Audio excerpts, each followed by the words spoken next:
Picture this. You're in the middle of Paris and see people wearing traditional Islamic garments, with police officers standing there, not doing anything. Women are wearing traditional Muslim and Arabic garbs without being stared at or standing out. And it's not just in France. Belgium, Austria and Bulgaria, where the niqab and burqa are banned, are now suddenly allowing this. Why? Because this isn't strange behaviour. It's an alternate reality where the Muslim Umayyad Caliphate won the Battle of Tours in 732 against Charles Martel, the grandfather of King Charlemagne.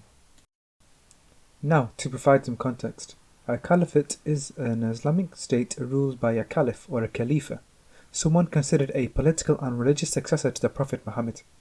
The Umayyads were one such caliphate, founded by Muawiyah ibn Abi Sufyan, with Damascus in modern-day Syria as its capital.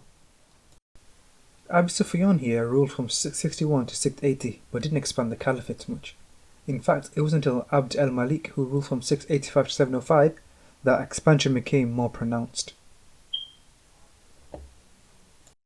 Earlier caliphates focused on internal struggles and stabilization rather than outward expansion, from dealing with succession struggles, tribal conflicts stemming from a lack of autonomy, and religious conflicts with the Shiite minorities who disagreed with the Umayyad leadership.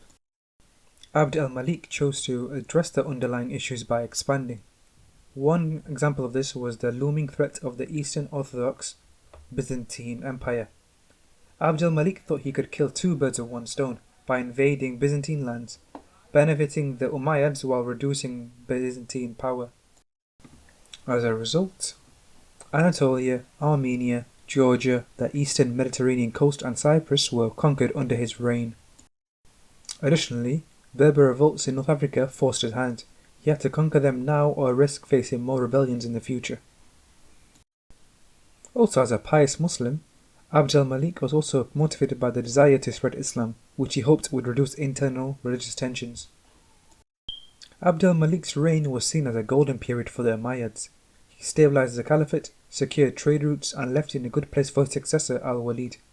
He somewhat pacified Berber tribes by appointing them to administrative positions and continued military campaigns against the Byzantines. Pushing further into North Africa.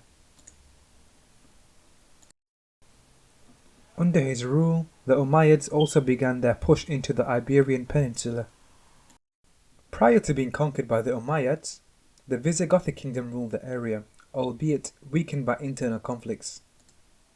The Visigoths were a pagan Germanic tribe that migrated from Eastern Europe to Iberia, establishing a kingdom in the 5th century and later converting to Christianity.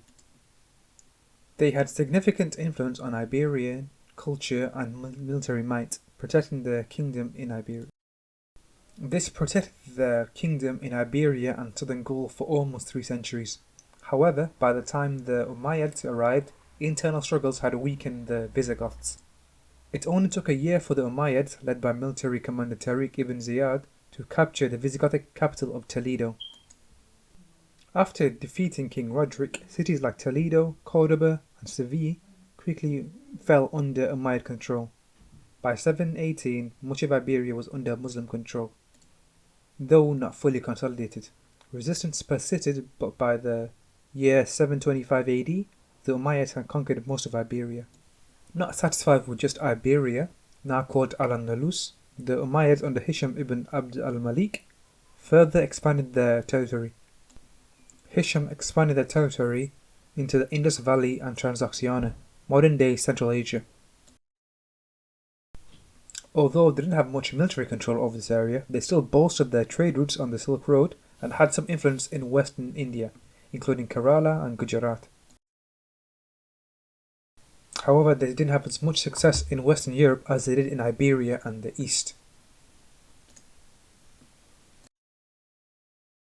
Their attempts to conquer Francia, now France, was halted by their defeat at the Battle of Tours against Charles Martel, the Hammer, and the Franks in 732. The Umayyad Berber general Abd al-Rahman al-Ghafiqi made several mistakes leading to their defeat, including fighting head-on against the well-prepared anti-cavalry infantry of the Franks and marching a considerable distance from their base in Al-Andalus. This led to severe hunger and fatigue from the Umayyad troops. And to add insult to injury, al-Ghafiqi was killed in battle, causing insurmountable disarray and confusion among the Umayyad troops. As a result of this defeat, the Umayyads never recovered and stopped their expansion into Western Europe. Whether the Muslims could have conquered Europe remains debated, considering their likely geographical challenges and resistance from the non-Muslim countries.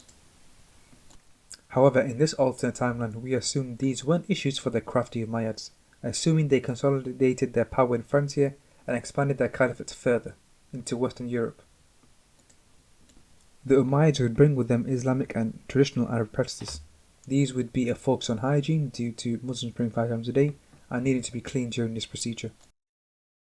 They would also reintroduce ancient Greek and Roman texts to Europe, translated from Arabic into Latin. One such example is Aristotle's Metaphysics. However, there would also likely be religious conflicts due to things such as alcohol being banned in Islam. The Umayyads would likely implement a system called jizya, a tax on non-Muslims allowing them to practice their own religion and be exempt from military service. Another tax, called iqta, involved in rewarding land and titles to Muslim elites for exemplary military service, allowing them to control and tax the land as they see fit. This helped consolidate the caliphate, albeit at the expense of non-Muslims whose land was taken.